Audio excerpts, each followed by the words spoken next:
આજનું બાપુ બાડમેર જિલ્લાનું અમરાપર ગામ.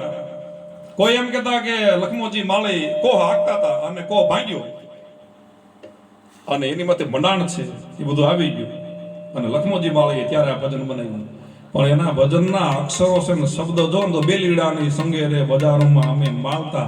લખમાજી માળી વિશે બાડમેર જિલ્લામાં આખું બુક લખાણ અને અત્યારે 2 કરોડના ખર્ચે લખમાજી માળીનું મંદિર બને છે. અંદર રાધા કૃષ્ણની પ્રાણ પ્રતિષ્ઠા કરવાના છે હમણાં 2 મહિના પછી.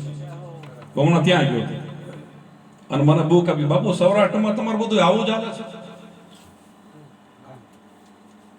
સંશોધન નહીં કરવાનું કાંઈ, તમે જે બોલો એ જ કે પાછું. અમારા રાજસ્થાનમાં ન હાલે. રાજસ્થાનમાં 3 વર્ષ રહ્યો